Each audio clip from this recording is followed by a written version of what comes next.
بسم الله الرحمن الرحیم د لوی او بخښونکي څښتن په نامه. السلام علیکم ګرانو زده کوونکو.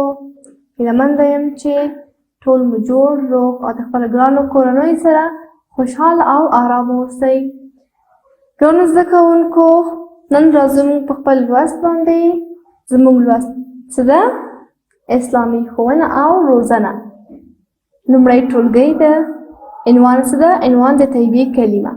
پاڼه یې 30مه پاڼه ده. جلسه یې هم 52 جلسه او زما نوم هم رقیه احمدزی دی.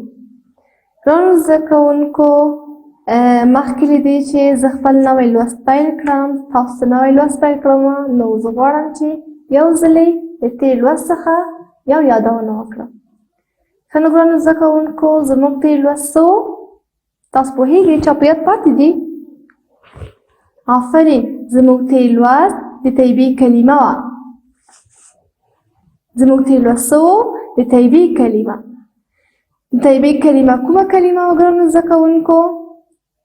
آفرین. د طیبې کلمه دا وه: لا اله الا الله محمد رسول الله. لا اله الا الله محمد رسول الله. ژباړه یې څنګه وه؟ ژباړه یې دا وه چې پرته له دغه خدای څخه بل هیڅ معبود د عبادت وړ نه دی او حضرت محمد صلی الله علیه وسلم د الله تعالی رسول دی. ګرانو زده کوونکو، موږ دا هم لوستلي وو چې طیبې کلمې ته د توحید او د اخلاص کلمه هم وایي او په هر مسلمان باندې دا لازمه ده چې د دې کلمې تلفظ او معنا یې سم زده کړي، ځکه چې کله چې موږ دا کلمه ووایو په معنا باندې پوه نه شو، دا هیڅ کومه ګټه نه لري، ځکه چې په دې کلمې باندې څه کېږي؟ د انسان ایمان بشپړېږي او انسان ته د جنت دروازې خلاصوي.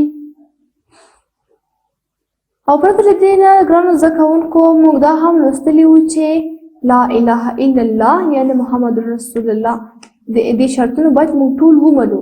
شرطونه یې کوم شرطونه وو ګرانو زده کوونکو؟ شرطونه یې دا وو ګرانو زده کوونکو چې باید په دیني مسایلو باندې پوره معلومات ولرو او دا چې دیني مسایلو باندې باید یقین ولرو، ایمان پرې ولرو. د رسول الله صلی الله علیه وسلم شرطونه څه وو؟ چې باید د هغه خبرې تصدیق کړو او باور پرې ولرو، ځکه چې حضرت محمد صلی الله علیه وسلم د الله تعالی څه ده؟ رسول او پیغمبر ده. ګرانو زده کوونکو، دا زموږ تېر لوست. اوس راځو په خپل نوي لوست باندې. زموږ نوی لوست د طیبې د کلمې د څه په اړه ده؟ فضیلتونو په اړه ده. دا چې د طیبې کلمه کوم فضیلتونه لري، اوس به یې ولولو. ګرانو زده کوونکو، څنګه چې تاسو پوهېږئ د طیبې کلمه د اسلام اوله بنا او یا هم اول رکن دی، نو لازمه ده چې ټول باید د دې کلمې په معنا په تلفظ باندې پوه شو، ځکه چې کله چې موږ دا کلمه ووایو او په معنا یې پوه نه شو، دا هیڅ کومه ګټه نه لري. زموږ ایمان د دې کلمې سره تکمیلیږي، بشپړېږي او موږ الله تعالی ته څه کوي؟ نږدې کوي. رسول الله صلی الله علیه وسلم په دې اړه باندې فرمایلي چې د ټولو کلمو څخه غوره کلمه لا اله الا الله دی او د ټولو دعاګانو څخه غوره او افضله دعا الحمدلله ده. ګرانو زده کوونکو، په دې اړه باندې غواړم چې تاسو ته یوه لنډه کیسه وکړم. یو ورځ حضرت موسی علیه السلام د الله جل جلاله دربار ته ولاړ او الله جل جلاله ته یې وویل چې ما ته داسې یو کلمه را زده کړه چې هر وخت یې په ویلو سره تاسو یاد کړه. الله جل جلاله ورته عرض وکړ چې هر وخت لا اله الا الله ووایه. حضرت موسی ورته بیا وویل چې ای لویه خدایه، دا کلمه خو ټول خلک وایي، ما ته داسې یو شی را زده کړه چې یوازې زه ووایم. الله جل جلاله بیا ورته وفرمایل چې ای موسی، که چیرې اووه اسمانه او اووه ځمکې د ترازو په یو پله کې کېښودل شي او په بله پله کې لا اله الا الله کېښودل شي، نو په هغه پله کې چې لا اله الا الله ایښودل شوې ده، هغه به ډېر دروند وي، ځکه چې الله جل جلاله ته دا کلمه ډیره غوره او افضله ده. حضرت محمد صلی الله علیه وسلم په دې اړه باندې فرمایلی چې که څوک دا کلمه د زړه د اخلاص نه ووایي او په هغه باندې د زړه له اخلاص نه عقیده او باور پرې وکړي نو د جنت ټولې دروازې به ورته خلاصې وي. څنګه مې چې درته وویل ګرانو زده کوونکو دا کلمه د جنت څه دی؟ کلید دی. نو تاسو وګورئ ګرانو زده کوونکو چې د دې کلمې فضیلت څومره ډېر دی. موږ هم مسلمانان یو او د دې د یو مسلمان په توګه دا کلمه باید سم زده کړو، په معنا باندې پوه شو.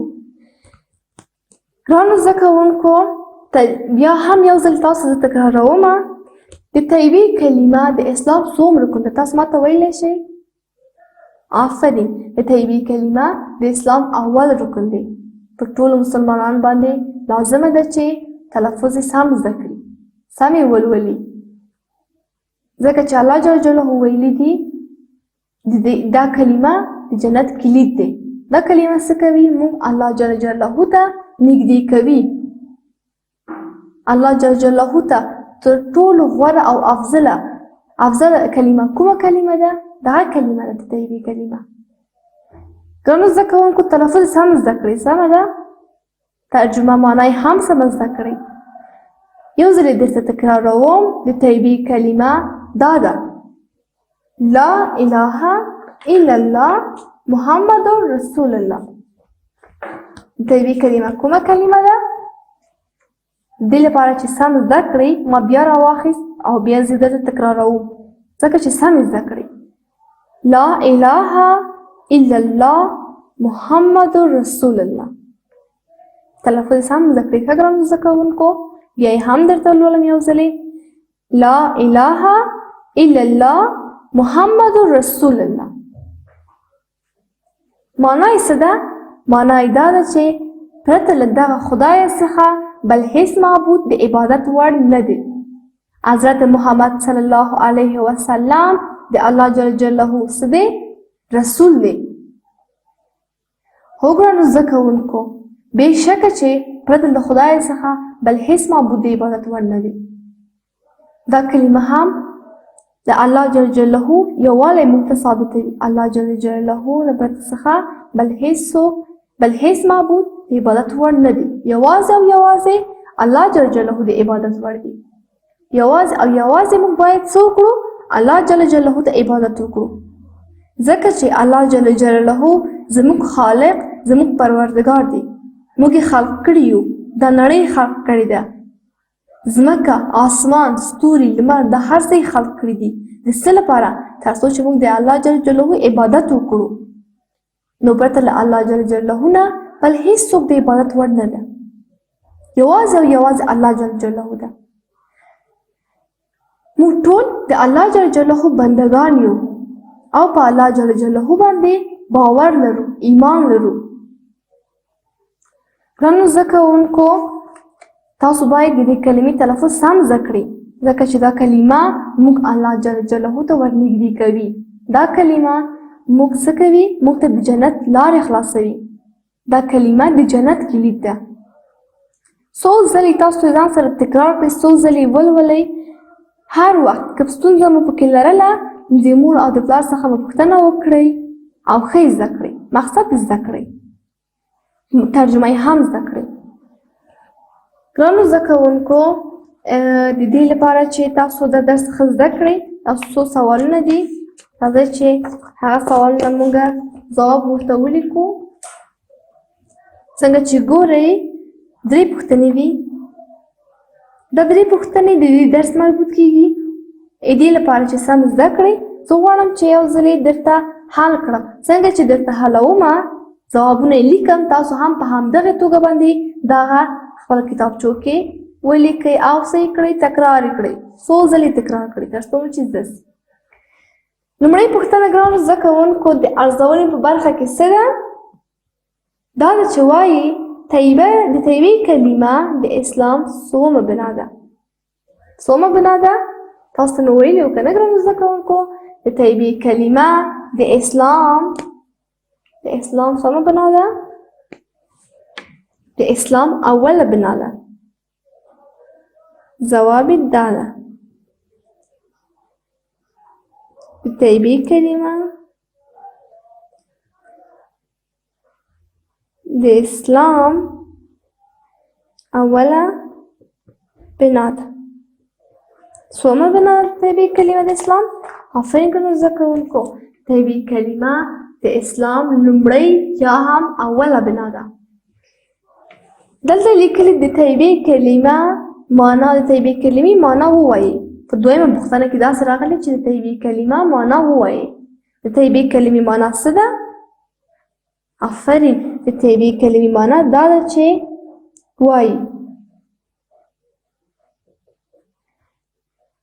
پرته له خدای څخه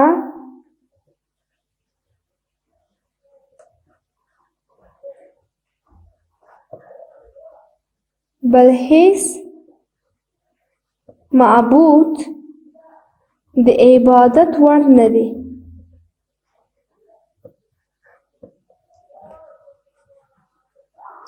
او حضرت محمد صلی الله علیه وسلم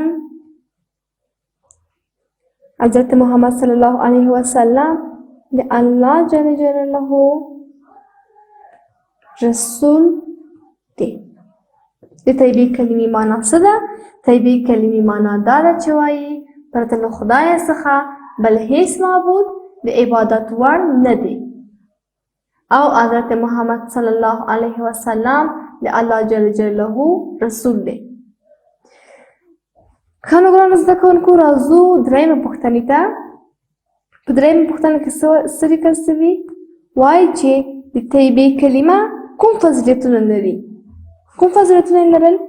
څنګه مې چې درته وویل د طیبې کلمه الله جل جلاله ویلي دي که چیرې اووه ځمکه او اووه اسمانه د ترازو په یوه پله کې کېږدئ او د طیبې کلمه د ترازو په بله پله کې کېښودل شي، نو هغه پله به یې درنده وي چې په هغه پله کې لا اله الا الله ایښودل شوې ده.